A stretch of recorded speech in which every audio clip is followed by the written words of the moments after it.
Sous la blouse, le podcast qui déshabille les scientifiques. Je m'appelle Élodie Chabrol et j'ai hâte de vous faire rencontrer des scientifiques et partir avec vous à la découverte de ces humains. On va bien sûr parler un peu de science, mais on va surtout beaucoup parler d'eux.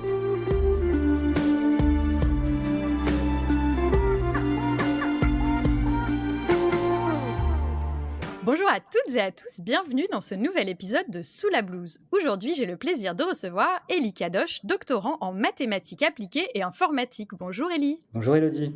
Alors moi, j'ai vraiment hâte que tu nous racontes un peu ton parcours, etc. On s'est rencontrés lors de la finale locale de ma thèse en 180 secondes à Polytechnique, à l'IPP. Tu as d'ailleurs gagné et tu es parti, tu vas nous raconter MT 180.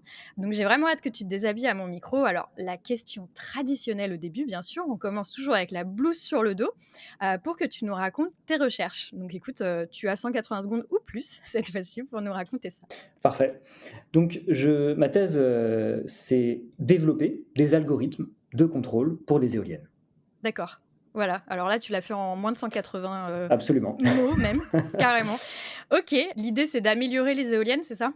Donc en fait, les éoliennes, moi avant de faire la thèse, je pensais qu'une éolienne, elle était là, elle bougeait pas, elle faisait Ouais. sa vie. Ouais. Pas du tout. Une éolienne, ça vit, ça D'accord. bouge, ça change de plein de manières différentes. Les pales, on peut les bouger, elles tournent sur elles-mêmes pour suivre le vent, on peut la couper, on peut l'allumer, on peut régler sa vitesse de rotation. Donc il y a plein de manières de D'accord. contrôler une éolienne. Ouais. Et donc en fait, aujourd'hui, on développe des fermes à plus de 200 machines en pleine mer, des Ouais. machines qui font presque la taille de la Tour Eiffel. Ouais. Donc c'est des Ouais. projets incroyables. Et donc la problématique du contrôle, c'est un problème d'optimisation qui est très difficile.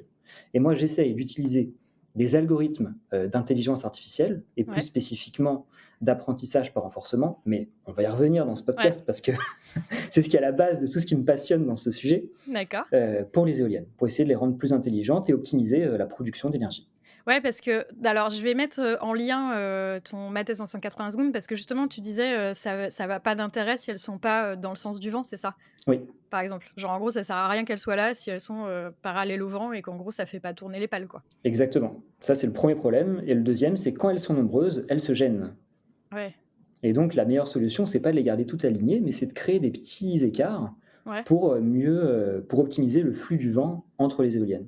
C'est hyper intéressant parce que c'est vrai que les éoliennes, ça paraît complètement, enfin, comme tu disais, immobile, tu vois? On a Oui, l'impression que c'est là, bon, bah, il y a du vent, ça tourne, il y a pas de vent, ça tourne pas, quoi.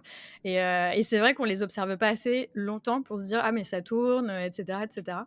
Donc c'est hyper intéressant. Je pense qu'après ça, on pensera à toi quand on verra des éoliennes. Et puis, bah, voilà, pour voir ma thèse en 180 secondes dont on reparlera un peu plus tard, je vais mettre le lien dans la description du podcast. Donc si vous voulez voir ça, vous pouvez. Alors, ma question traditionnelle, c'est toujours: est-ce que tu portes une blouse au labo? absolument pas. Surtout avec cette chaleur. Oui, c'est clair. Alors là, on enregistre, ça sera un podcast qui sortira à la rentrée. On enregistre, au mois de juillet pendant la canicule en plus, hein, là, donc il fait très, très chaud. Là, tu vois, je me prendrais bien un petit peu de vent, comme une petite éolienne là. Tu vois, ça me ferait bien plaisir. Même chez nous en Angleterre, il fait chaud, imagine. C'est dire. Donc tu ne portes pas de blouse, très bien. Tu en as jamais porté? C'est un truc, tu travailles sur ordi de toute façon, c'est Donc, ça, je hein? travaille sur tableau blanc et sur ordinateur exclusivement. Donc, il n'y Mmh. a aucune expérience en labo. Oui, voilà. Alors, comme toujours, je rappelle, souvent, en fait, les invités, on porte des blouses pour 2 raisons. Soit pour se protéger, eux-mêmes ou elles-mêmes, d'une manip qui peut être un peu sale et qui, voilà, si jamais on se prend, des gouttes, des trucs un peu toxiques, c'est risqué. Ou alors pour protéger leur manip quand il y a besoin, par exemple en bio, parfois d'être super stérile ou même en physique, il y a des salles où il faut pas y avoir de poussière et tout. Et donc toi, tu as dit tableau blanc, donc tu fais des équations sur des tableaux? Voilà, pour réfléchir et ensuite, dès que tu as trouvé une idée, tu vas l'implémenter sur ton ordi. Joli, joli, joli. Non, mais c'est cool, en fait, on a tous des façons, hyper, différentes de bosser mais c'est vrai que quand on voit dans les films et tout, des fois, je me dis: «Mais il y en a vraiment qui font ça?» Et après tu découvres que oui, il y a des labos où tu as des tableaux et qu'en fait, vous passez du temps à faire des équations et tout, c'est vraiment très, très cool. Donc je te propose maintenant bon, alors imaginez que tu as une blouse. La blouse virtuelle, on va l'enlever. Ça y est, on a parlé de tes recherches. On va en reparler de toute façon parce qu'on va savoir ce qui t'a amené à travailler là-dessus. Mais je te propose qu'on enlève cette blouse virtuelle et que tu nous racontes un peu, que tu nous parles un peu de toi. La recherche, comment c'est venu? Est-ce que les éoliennes, est-ce que c'est un sujet qui t'a intéressé, qui t'a fait venir à la recherche? Ou est-ce que la recherche, tu as toujours voulu en faire? En tout cas, qu'est-ce qui s'est passé? Qu'est-ce que tu voulais faire quand tu étais, petit garçon? Le petit Élie voulait faire quoi? Le petit Élie, il voulait être médecin, Ah! Ouais, d'accord, mais il y a probablement l'influence, des parents et puis, autre chose, mais j'ai eu un parcours en fait très, très hétérogène. d'accord, Je suis passé par pas mal de choses avant d'arriver à la recherche ouais, et il y a une raison très précise pour laquelle ouais. je suis arrivé à la recherche et cette raison, c'est en 2015. Teasing! Ding ding ding ding ding ding ding. Vas-y. Après le bac, j'ai fait, la première année de médecine, D'accord, 2 fois. ouais, J'ai pas du tout aimé ce qu'on nous a demandé de faire, d'accord. cet apprentissage donc C'est du par cœur, hein? voilà, c'est du par cœur Ouais, et moi je voulais pas signer pour ça et ça a pas du tout fonctionné. ouais, Donc après ça, je suis rentré à Dauphine d'accord. j'ai fait 2 ans d'économie et de gestion. Ah ouais, donc rien à voir avec la Rien à médecine. voir. OK, Ça a été 2 années formidables, ouais, personnellement, ouais, mais rien à voir avec la recherche OK, et en L3, je suis ouais, rentré en mathématiques informatiques à Dauphine. d'accord. Alors moi j'ai une question. Pourquoi tu es passé de médecine à économie du coup? Opportunité. J'ai eu une belle opportunité. C'est D'accord, très difficile de rebondir après, la première année de médecine quand ouais. c'est un échec en Bah, tu pars France. en bio généralement. Tu pars Tu faire pars ta en bio. bio, c'est ça, mais Ouais, ça je voulais pas. OK. Donc j'ai pris, Dauphine parce que c'était une super école, Mmh. avec cette idée de rejoindre éventuellement la branche, maths info, plus tard. D'accord, OK, donc éco et après tu as eu une opportunité pour rejoindre la branche maths info? C'est ça et en OK, M2, j'ai eu la chance de faire un M2, un très beau M2, ouais, qui est un nouveau master de recherche en intelligence artificielle de, PSL. d'accord. PSL donc c'est Pareil Paris Sciences et Lettres, donc c'est un master entre, l'ENS, Dauphine et les mines d'accord, OK, super. et donc c'est un master qui m'a ouvert beaucoup de portes et Ouais, ensuite, j'ai pu commencer une thèse d'accord, à y OK, donc préparer. tu disais tes parents, l'influence de tes parents, ils font quoi? Mon père est médecin, donc forcément, et en plus, c'est un OK, sujet qui m'intéresse énormément. En fait, d'accord, j'ai le corps humain, c'est quelque chose qui me passionne encore aujourd'hui, mais je me suis rendu compte que le faire, d'un point de vue professionnel, c'était peut-être pas pour moi, d'accord. même si c'est quelque chose qui m'inspire et qui me passionne.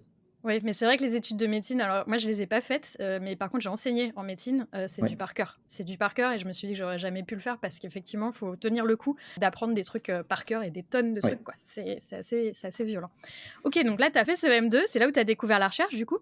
absolument et c'est après un parcours donc très tumultueux Mmh. que j'ai eu la chance de converger vers une formation, bah, de grande qualité et qui m'a Ouais, ouvert beaucoup de portes. ouais, Et donc, enfin, ce que je veux dire, c'est que même si on a un parcours qui n'a rien à voir, c'est pas impossible de ouais, finir sur quelque chose de super intéressant et de qualité. ouais, Heu, carrément. il faut pas se dire, «Toutes les portes sont fermées, c'est terminé». Bah, non, parce que Bien au contraire. tu as fait médecine, éco et du coup, après tu es allé sur, maths info Absolument. donc là tu as trouvé ta voie. C'est hyper intéressant parce que, souvent on met la pression, à la fin du lycée parce qu'on te dit en gros, ta voie ça va déterminer ta vie. Ce qui est un peu vrai, mais j'aime bien justement discuter avec tous mes invités parce qu'on voit souvent que, bah, parfois il y a des gens qui partent en première année de quelque chose, qui se rendent compte que c'est pas pour eux, qui font demi-tour et voilà, ça montre qu'il y a de la pression. Effectivement, il faut essayer de réfléchir, mais il y a toujours moyen de pivoter en fait. Oui, Et il faut prendre les opportunités de pivot plutôt que partir dans une voie qui te rend misérable, en fait. exactement. Et l'autre chose, c'est alors ça va sonner un peu neuneux, mais la diversité, c'est une force. Ouais, Dans le sens où, en intelligence artificielle ouais, spécialement, en fait, on se rend compte qu'on a, enfin les gens qui travaillent dans ce domaine ouais, font les mêmes études, ont à peu près les mêmes idées, ont à peu près le même parcours. Et c'est un problème parce que les IA qu'on va faire sont à l'image de ce qu'on est. ouais, Et si les gens qui font de l'IA viennent tous du même endroit, ouais, on va avoir un biais énorme. Et ouais, donc les formations en IA aujourd'hui, en tout cas j'ai l'impression, valorisent énormément la diversité. Si on a un profil qui a un petit peu rien à voir avec ce qu'on a, c'est ouais, important. C'est ouais, important dans ce domaine spécifiquement. ouais. Bon, c'est vrai que sinon l'IA, c'est dans une petite bulle, quoi. On lui apprend que ce qu'on Exactement. connaît et tu as l'impression de te servir, de alors peut-être pas, de ces premières années de médecine, mais, les L1, L2, éco? Soft, skills, on va dire? Ouais, ça te donne un point de vue un peu différent? Oui, OK et du coup, après ce M2, le M2, souvent, c'est là où on fait un stage de recherche. Parfois, le M2, on continue en thèse au même endroit. Toi, c'est ce que tu oui. as fait? Alors non, j'ai fait, un stage chez Ariane Group, c'était super intéressant. Oh, trop bien, d'accord. C'était super intéressant, mais Ouais, pour faire de l'IA là-bas en thèse, c'était pas le bon moment. ouais, Le spatial, c'est difficile, ouais, donc j'ai refait un stage uniquement pour avoir une thèse après. d'accord et alors attends, 2 questions. Là, c'est trop, trop bien. J'adore, Ariane. Non, mais tu sais, je suis un peu une fan donc je suis quand même allée voir, le 100e lancement d'Ariane 5. Waouh! Accro, je suis très, très fan, je Incroyable, suis très, très fan incroyable. d'Ariane. Là, on a si jamais, vous vous intéressez légèrement au spatial, il y a la fusée Ariane 6 qui a fait son premier lancement, réussi d'ailleurs le 9 juillet.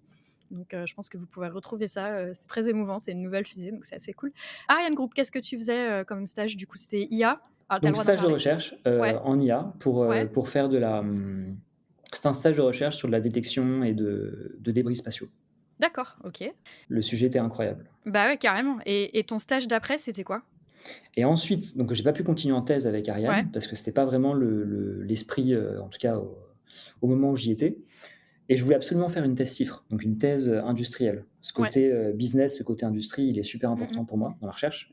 Donc si certaines personnes ne connaissent pas Cifre, d'ailleurs, c'est pas forcément, très connu partout, surtout pour le grand public. Cifre, en gros, tu as un directeur ou une directrice de thèse qui est dans l'académique, donc dans le public et un dans le privé, dans l'industrie et du coup, Exactement, tu es une thèse, moitié-moitié, quoi. exactement. Et j'aime pas trop le terme moitié-moitié parce qu'en fait, c'est 100 et 100. Ouais, On est à c'est la ça. fois étudiant et à la fois salarié, Ouais, mais c'est pas 50 d'entreprise et oui, 50 de labo. C'est tout ce ouais, qu'on fait pour la boîte, c'est ce qu'on fait pour le labo et tout ce ouais, qu'on fait ouais, pour le ouais, labo, c'est pour la boîte. c'est vrai. Bien, jolie façon de voir ça, ouais et donc Donc j'ai fait un stage, ouais, chez Total Energy OK, sur, l'éolien, dans la R&D, en R&D.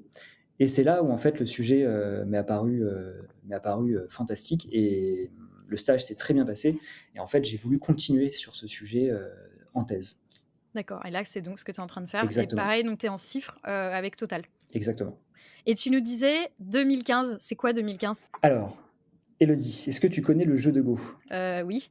Oui, oui, Oui. oui. Donc il faut s'imaginer en 2015, je suis complètement étranger à l'intelligence artificielle, je ne sais OK. pas ce que c'est. Ouais, Je fais de l'éco-gestion, je m'éclate, voilà, c'est ouais. super et je suis un grand passionné de ce jeu. D'accord. Et en 2015, c'est le seul jeu où la machine n'a pas encore réussi à battre l'homme. Ouais. C'est un mystère ce jeu. Il est beaucoup trop complexe et la machine, elle est très, très loin derrière les meilleurs, joueurs, Oui. humains. En 2015, donc j'achète mon premier plateau avec mon argent de poche, je suis trop content et puis le lendemain, pour la première fois dans l'histoire de l'humanité, une entreprise, DeepMind, crée une machine qui bat l'homme à ce jeu. Ouais. Et ça a été un énorme bouleversement, à la fois donc pour la communauté du jeu et pour, la communauté de l'intelligence artificielle. Ouais. Donc cette boîte, c'est DeepMind et elle a créé un algorithme qui a réussi à battre l'homme.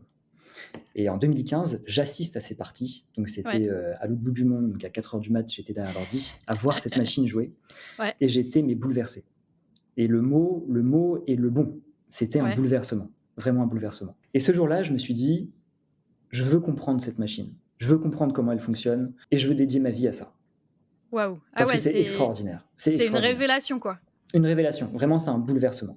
C'est un bouleversement et ça a pas été un bouleversement que pour moi, hein, mais Oui, pour oui, bah, toute la oui. communauté Ouais, j'imagine. et donc je me rappelle en 2015, je vais voir un prof qui est à Dauphine, Tristan Cazenave et qui a travaillé, sur cette machine et Ouais. je lui demande, «Est-ce que vous pensez qu'un jour je vais réussir à comprendre cette machine?» Enfin voilà, je lisais le papier, je comprenais même pas le titre. Il m'a Ouais. dit: «Bah, pourquoi pas? Bien sûr, un jour». Et c'est à partir de là où en fait j'ai dédié mes études et ce que je fais du coup tous les jours à ce domaine-là. Et ce domaine-là, plus spécifiquement, c'est l'apprentissage par renforcement. Alors donc tu nous expliques un peu ce que c'est? Absolument. Avant le machine learning, de manière générale, Ouais. on avait un problème et on donnait une suite d'instructions très précises à la machine. Donc voilà, on a tel problème, on va prendre tel nombre, on va le multiplier par un autre nombre, on va additionner ça et puis on va les placer comme ça et on aura la solution. Mmh. Donc on donne la suite d'instructions à la machine et on utilise la machine, la puissance de la machine pour résoudre notre problème. D'accord. Le machine learning ou apprentissage automatique, il y a eu un changement de paradigme. Pour des problèmes difficiles, on ne connaît même plus la suite d'instructions à donner à la machine. D'accord. On ne la connaît pas. Donc, on va demander à une machine d'apprendre elle-même la suite d'instructions. Ouais. C'est pour ça qu'on appelle ça machine learning. C'est Ouais. la machine qui apprend les D'accord. instructions. OK. Donc, dans le machine learning, ensuite, on a différentes catégories. Aujourd'hui, la plus connue, c'est l'apprentissage supervisé. On va donner des exemples à la machine. Ouais, genre ça, c'est un chat, ça, c'est un Voilà, autre chat, ça, c'est un exactement. chien, donc ce n'est pas un chat. Voilà. Exactement. Et OK. donc, elle va apprendre sur la base des exemples qu'on lui donne. OK. Aujourd'hui, c'est la branche du machine learning qui est la plus répandue. Ouais. Une autre branche, c'est l'apprentissage semi-supervisé. D'accord. On va donner plein d'images de chiens et de chats à la machine, mais sans lui dire s'il y a des chiens et des chats. OK. Et c'est elle qui va apprendre, ah, je me rends compte qu'il y a deux types d'animaux différents Ouais. dans ces images. Et troisième catégorie, et qui est pour moi la plus bouleversante, c'est l'apprentissage par renforcement. D'accord. C'est une méthode d'apprentissage qui se base sur de l'expérience. OK. On donne un problème à une machine. Exemple, la voiture autonome. Ouais. On prend une machine, on la met au volant, on lui dit: «Roule» et c'est tout. Ah ouais, Quand elle se gourre, on lui dit qu'elle s'est gourée. d'accord. Quand elle se gourre pas, on lui dit que c'est bien ce qu'elle fait. C'est un peu comme un humain, en fait. Exactement Ouais. et avec de l'expérience, la machine va apprendre à rouler. Ah ouais, bon, presque pas exactement comme un humain, parce qu'on dirait pas à quelqu'un qui n'a jamais conduit: «Vas-y, roule».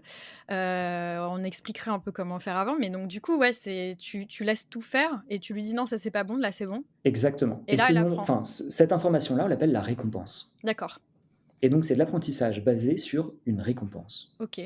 La seule information que nous, humains, on donne à la machine, c'est une récompense qui indique à quel point est-ce que la machine a bien résolu le problème ou pas. Et c'est quoi comme type de récompense? C'est un nombre, D'accord. Ah non, mais c'est c'est fou. juste un nombre. C'est fou parce que dans le cerveau, c'est de la dopamine qui fait qu'on se sent bien. Donc quand on fait un truc bien, on a mais on a, un pic de dopamine et du coup, on se sent bien. Mais une machine, en fait, elle value une récompense. Elle va se dire: «Ah ça, c'est chouette, Exactement. je suis une bonne machine, j'ai bien géré». Derrière, ce sont des équations, Ouais, mais c'est ça l'idée, d'accord. absolument. Je suis désolée, je suis super naïve sur ces sujets, mais c'est énorme de se dire, tu peux donner une récompense à une machine, quoi. Absolument et en fait, la grande force de cette technique et Ouais. c'est ce qui a permis, entre autres, de battre l'homme, du coup, au jeu de Go et à d'autres jeux, suite à ça, c'est qu'on libère, en fait, la machine du biais de notre connaissance. OK. C'est-à-dire qu'avant, à chaque fois, on donnait à la machine des instructions. On lui donnait des Mmh exemples mh. qui étaient issus de notre expérience. Avec de l'apprentissage par renforcement, la machine apprend uniquement sur la base de son expérience. OK. Exemple très simple, les échecs. Ouais. Ça fait depuis 1995 que la machine nous bat. Ah ouais. Et donc la communauté des échecs, très bien. La machine nous bat, on a résolu le jeu. C'est terminé. Cette machine, en 2015, elle joue contre les meilleures machines qu'on a aux échecs. Elle joue contre les meilleurs humains qu'on a aux échecs. Et tout le monde dit, ce que cette machine fait, c'est nul. Et tout le monde est d'accord. Et à la fin, cette nouvelle machine bat tout le monde. Et en fait, on se rend compte que tout ce qu'on connaissait sur les échecs, bah, en fait, on a tellement plus à apprendre Ouais. sur le jeu. Et donc même quand parfois on semble être coincé dans un espèce d'optimum où on se dit: «Voilà, on a tout découvert», bah, en fait, c'est pas le cas. Et OK. c'est cette technologie qui nous permet de sortir donc ce qu'on appelle des optimums locaux, Ouais. ou des endroits où on se dit: «C'est terminé», en fait non, à côté, il y a peut-être beaucoup mieux à faire. Et cette technologie nous permet d'aller voir des solutions que nous, tout seuls, on n'aurait jamais, pu découvrir. Mais tu sais quoi? C'est presque philosophique là ce que tu es en train de me raconter et ça me fait penser à Lucie Boel, épisode 4 de la saison 2, doctorante en philosophie, mais qui travaille sur, la science de l'ignorance. Waouh! Et là, je me dis: «Mais, vous mettre tous les 2 à discuter, vous avez peut-être des trucs à vous raconter». Je la mettrai, en description, ça me rappelle, ce que raconte Lucie en fait. C'est chouette et du coup, je me dis: faire discuter l'IA et la philosophie, ça pourrait être super intéressant pour ce genre de choses. Absolument, je suis entièrement d'accord. C'est, Et c'est quelque chose qui manque aujourd'hui, Ouais, mais oui, mais qui manque beaucoup. on est beaucoup dans nos petits, domaines, respectifs. Alors ça commence à aller mieux maintenant. Transdisciplinarité en recherche où on essaye justement, de discuter avec 2 types de recherches un peu différentes sur des choses. Mais tu vois, c'est tellement philosophique en fait, quand tu en parles, ça me fait penser à ça. C'est-à-dire, bah, on sait pas qu'on ignore, mais la machine nous montre qu'en fait, on ignorait, énormément de choses. C'est un peu comme allumer elle, en fait, elle compare toujours l'ignorance à chercher quelque chose dans une pièce noire, tu vois? Mais là, du coup, ça serait un peu comme allumer la lumière dans une pièce et du coup voir, exactement, Absolument. enfin, où se trouve, ce que tu recherchais, quoi. C'est hyper puissant, j'adore. Et donc ça, tu étais en L2 quand ça en 2015? Et tu es parti après en L3? C'est à peu près ça la timeline. Je Ouais, sais plus OK. exactement, mais oui. OK, OK et donc là, tes éoliennes, elles apprennent par renforcement? C'est-à-dire qu'elles apprennent toutes Exactement. seules, en gros, elles se positionnent, ça marche mieux, récompense, ça marche moins bien. Est-ce que ah oui, alors il y a une récompense et du coup, est-ce que quand ça marche pas bien et que tu leur dis que ça marche pas bien, c'est quoi? C'est tu une punition? C'est C'est super, une plus petite, récompense. Donc d'accord, nous, êtres vivants, on distingue renforcement positif et ouais, renforcement négatif. Une machine, ce sera exactement la même chose. OK, donc c'est petite, récompense quand c'est pas ouf et belle récompense, quand Voilà, ça marche bien. OK c'est ça. et est-ce que ça, tu peux le faire avec tout? Est-ce que, y a c'est dans quel domaine, par exemple, Donc l'apprentissage par renforcement, sur le papier, moi, je trouve ça extraordinaire. Après, en pratique, disons que ça fonctionne très bien pour des problèmes bien spécifiques et Ouais, bien formalisés. C'est ouais, le cas du jeu de Go, c'est le cas du jeu d'échecs. ouais, Quand on veut faire de l'apprentissage par renforcement pour des éoliennes, c'est beaucoup plus difficile. ouais, Et il y a plein de choses aujourd'hui qui fonctionnent pas et c'est pour ça que c'est un sujet de recherche passionnant. d'accord. Moi, mon avis, c'est que l'apprentissage par renforcement sera une technologie clé pour arriver à quelque chose de plus intelligent. Ouais, C'est d'ailleurs ce que je dis dans mon pitch, pour MT-180, c'est que, tout le monde m'a dit de pas le dire, mais moi, comme c'est ce que je crois vraiment, j'ai voulu le dire et j'ai dit au juge à la fin des 3 minutes: «Je sais que je devrais pas le dire pour une finale, mais ouais, je le dis quand même. Je pense que c'est une technologie extraordinaire». ouais, Mais donc mais voilà, c'est OK. très utopique Ouais, et c'est important de le dire parce qu'on est très, très loin d'avoir une machine autonome dans son apprentissage. ouais. On en est très, très loin et c'est pour ça que c'est un sujet de recherche. Voilà, j'arrête pas de le dire depuis tout à l'heure, c'est hyper intéressant, mais c'est vraiment hyper intéressant. Donc encore, tu parles de ma thèse en 180 secondes, je mettrai ça en description. Alors là, tu m'as fait une transition, mais sur un plateau d'argent, parce que tu as parlé de MT 180. Donc j'en ai parlé plusieurs fois là pendant ce podcast, mais ça serait bien qu'on en parle. Donc moi, je t'ai vu, tu étais en finale locale, ma thèse en 180 secondes. Le principe, comme le nom l'indique, mais si jamais vous ne connaissez pas, il faut quand même que je vous explique, c'est de raconter sa thèse en 3 minutes, d'une façon vulgarisée. Il y a des concours, d'abord des finales locales, donc généralement soit dans les universités ou regroupements d'universités. Après, il y a une demi-finale nationale. Et après, vous avez une finale nationale. Donc en gros, demi-finale nationale, il y a une soixantaine de finalistes. Et il y a la finale nationale. Et après, la première, il y a une finale internationale, généralement en septembre ou octobre. Donc moi, je t'ai vu à Paris. Et donc, qu'est-ce qui s'est passé après? T'es parti. Alors Donc on déjà, a déjà, eu déjà, déjà, déjà, on va retourner en arrière. Pourquoi est-ce que tu as participé à ma thèse en 180 secondes? parce que j'aime, la scène, j'aime la vulgarisation, j'aime tous ces exercices, et donc combiner ça avec de la recherche et avec un sujet de thèse, je Ouais. trouve ça merveilleux. Est-ce que tu fais du théâtre ou des choses comme ça ou? J'en ai fait à Dauphine, donc en D'accord. L1, L2. J'étais dans l'association de comédie musicale de Dauphine, D'accord, OK, donc j'ai eu l'occasion de faire du théâtre. OK. Donc c'était quelque chose que tu avais déjà fait? Ça te paraissait du coup forcément MT 180, c'était un peu moins, ça faisait un peu moins peur? C'est un exercice différent, Ouais, oui, oui. différent, mais j'aime la scène et c'est un exercice que je voulais absolument faire. Enfin, je connaissais le concours Ouais. et en fait, c'est la première année où IP Paris participe au concours Oui, et donc enfin, c'est un signe. c'était Il faut y aller. ouais, c'est clair. Non, mais tu étais très bon en plus, franchement, C'est gentil. c'était très bien. Donc après ça, tu es parti en finale en demi-finale nationale Demi-finale nationale et ensuite finale nationale. et ensuite tu as été jusqu'à la finale nationale et tu es arrivé 3e en finale nationale. Bravo, c'est, Merci. c'est énorme. J'ai suivi tout ça, de loin parce que comme j'étais dans le jury pour la première, donc pour la finale locale, j'étais dans le jury, donc de Polytechnique et Saclay et Oui. je suivais, tu sais, tous les petits finalistes, qu'on avait encouragés et qu'on avait du coup choisis. C'était vraiment très chouette. C'était comment la demi-finale, la finale? Raconte-nous un peu ton expérience. La demi-finale, moyen, la finale extraordinaire. En fait, souvent, c'est le retour parce que la demi-finale, c'est en huis clos, il y a pas de public. Donc en fait, je sais pas si Oui, c'était ton retour, mais souvent, il y a un peu une baisse, d'engouement pour la demi-finale parce qu'en fait, c'est pas du tout la même énergie que si exactement. tu aimes la scène, en fait, bah, la demi-finale, tu es en huis clos. Il y en a beaucoup, donc c'est un peu l'usine. Il y en a une soixantaine en une C'est journée. ça. C'est de l'usine à pitch. Ouais, ouais, c'est ça. Alors après, c'est vrai que c'est hyper dur de réussir du coup à vous sélectionner autrement parce que sinon, si c'était dans une grande salle 60, tu peux pas. Je pense que le public meurt. Demi-finale, finale, c'était où? À Heu, Nice, à l'Opéra de Nice. oh bien, bien et c'était comment du coup à Incroyable. faire ça Mais dans un opéra? là, pour le coup, il y avait une ambiance mais folle, Ouais l'endroit était majestueux. Enfin, c'était un régal. Vraiment, c'était un régal à tous les niveaux. et qu'est-ce que ça t'a apporté de faire ma thèse en 180 secondes dans ta vie, de doctorante tous les jours? Est-ce que, ça t'a permis de parce qu'il y a toute une formation, hein, autour de ça. Il y a des formations, oui. Est-ce que ça t'a permis de mieux communiquer? Est-ce que je crois que ça permet pas mal de visibilité? En tout cas, surtout quand tu pars Donc il y a en beaucoup de finale? choses. Ouais, Il y a beaucoup de choses, mais moi, j'en retiens une seule, c'est les rencontres. ouais, Donc bien sûr, les formations, c'était merveilleux. J'ai eu des formatrices, mais absolument exceptionnelles. Travailler sur l'exercice de scène, c'était fou. ouais.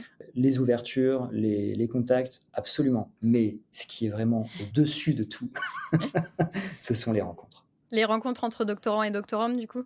Absolument. C'était chouette? J'ai rencontré des gens, mais absolument formidables et passionnants Ouais. et des personnes qui, je pense, resteront de très, très bons amis.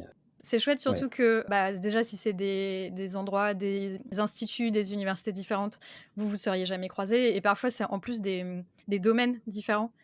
Donc du coup, ce truc, ça vous permet aussi de rencontrer, des gens qui font, plein de choses différentes et Oui. probablement vous auriez jamais croisé dans des meetings ou quoi parce que, bah, la vie quoi, en sciences, c'est souvent cloisonné.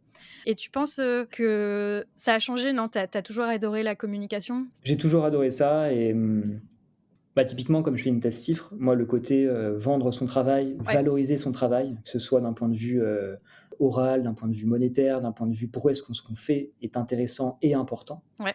C'est quelque chose qui est, bah, que je trouve important et c'est un exercice qui me plaît beaucoup et pour moi, l'exercice de vulgarisation, notamment, bah, MT 180, fait partie de cet exercice-là. Ouais, je suis tout à fait d'accord. Je ne pourrais, que, plus soyer là-dessus. Est-ce que tu fais d'autres choses en vulga d'ailleurs? Non. D'accord. Ça t'a donné envie d'en faire plus? Alors, en fait, j'en fais dans l'entreprise, D'accord, OK. nécessairement. OK. Oui, oui, bah, quand tu racontes ce que tu fais en fait. Exactement. Ouais.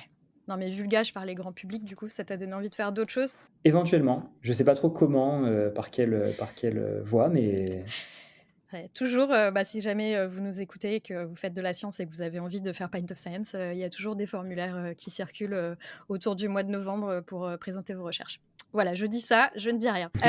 Donc là, on a parlé du labo, de ton parcours. Moi, j'aimerais bien savoir, qu'est-ce que tu fais en dehors du labo pour te changer les idées? Tu as des hobbies? Est-ce qu'il y a des trucs que tu aimes vraiment bien faire? donc moi, j'aime tout, donc je Ouais, fais beaucoup de choses. d'accord. Et je vois la thèse comme un moment de développement personnel, pas uniquement scientifique, mais également personnel. Ouais, Et donc je me suis dit: «Je veux pas faire, 3 ans de thèse à rester dans un labo, à travailler, toute la journée». Je considère ces 3 ans comme 3 ans de développement personnel, de développement scientifique au sens large. d'accord. Et donc je me suis donné le défi de passer le plus de permis ou certifs, possible. Donc aujourd'hui, sur mes 3 ans de thèse, j'ai fait, permis moto, permis bateau. Ah ouais! Cet été, je vais faire du parapente. J'ai passé mon diplôme de parachutisme. Ah ouais! Donc voilà, je m'efforce de faire le plus de choses possible parce que je pense que c'est à la fois important, personnellement Ouais. et à la fois important pour la recherche qu'on fait.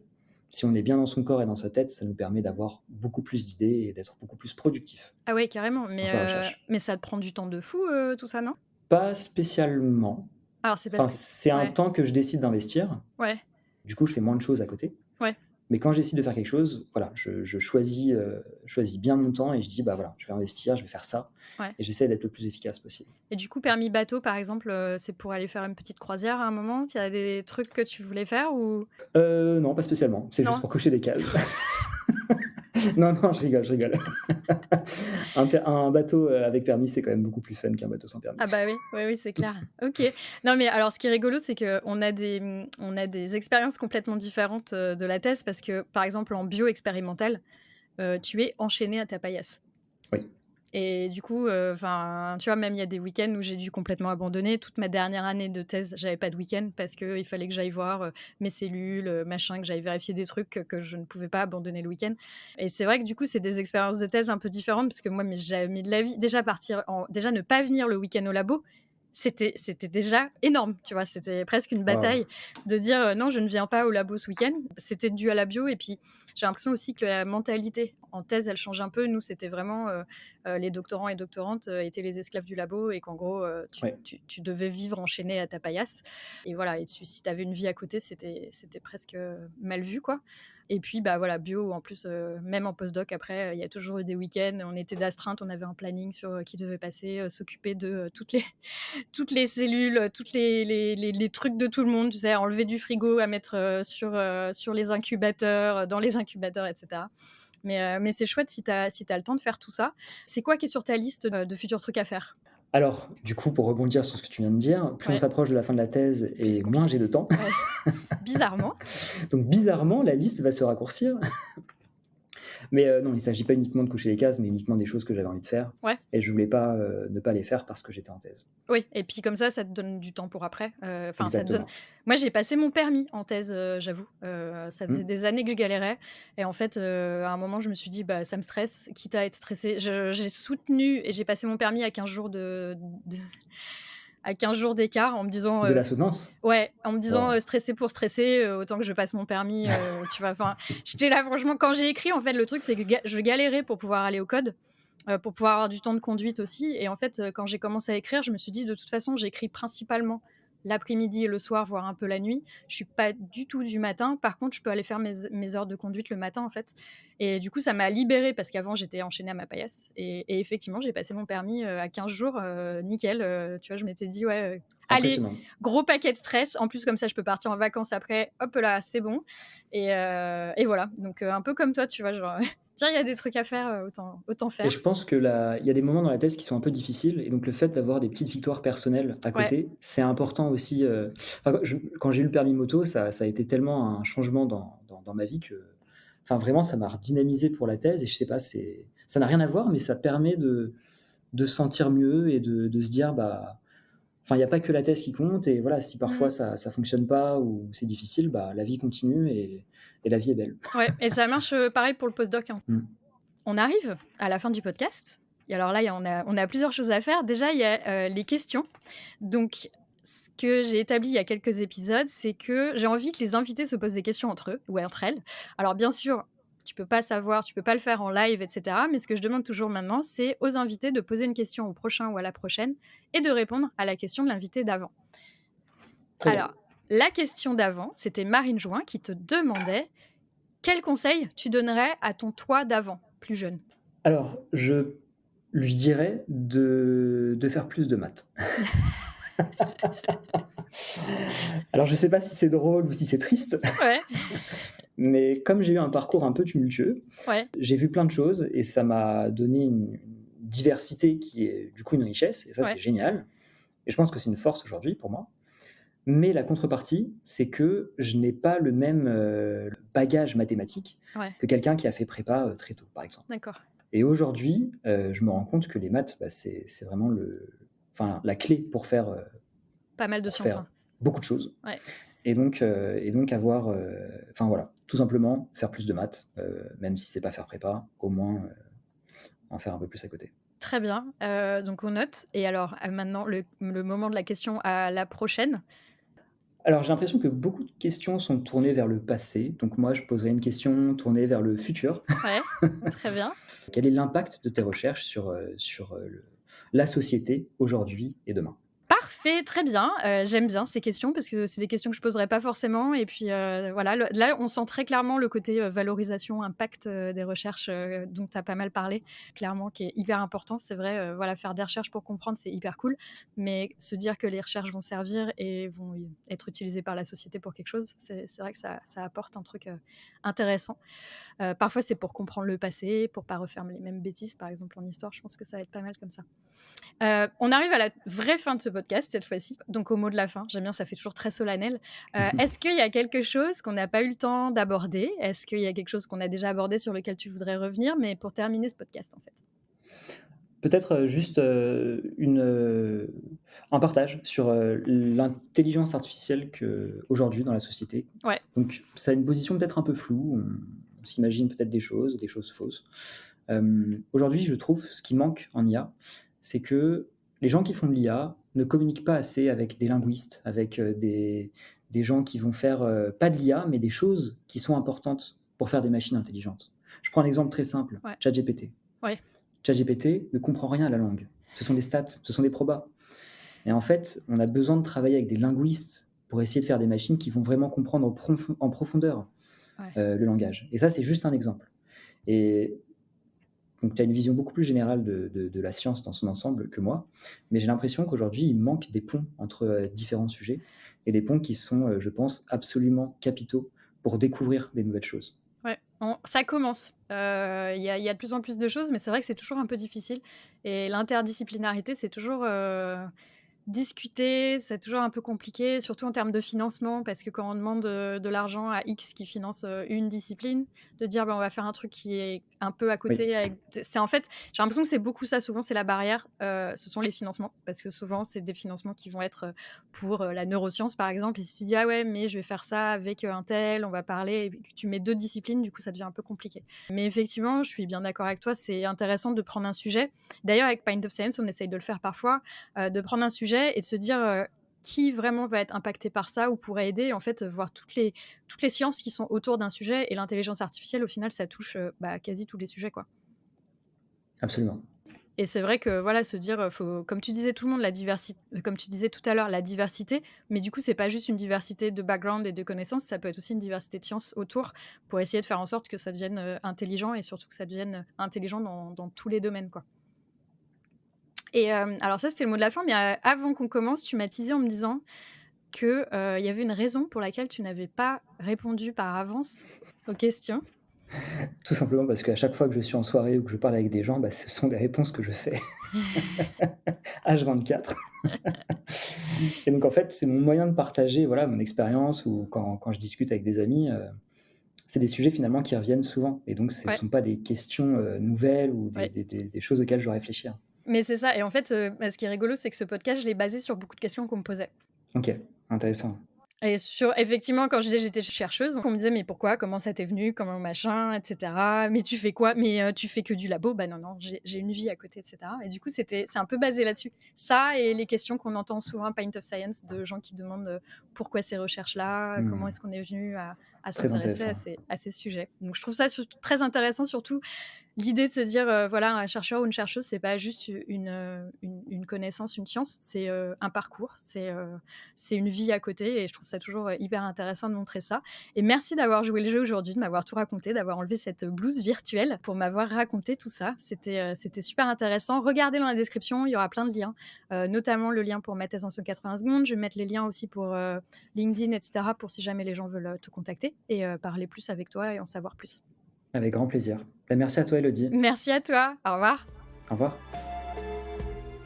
Voilà, ça y est, c'est tout pour cet épisode de Sous la blouse. J'espère que vous l'avez apprécié. N'hésitez pas à le noter sur votre plateforme de podcast préférée et à le partager. En attendant, vous pouvez me retrouver sur Twitter @soulablouse et sinon à très bientôt pour un prochain épisode.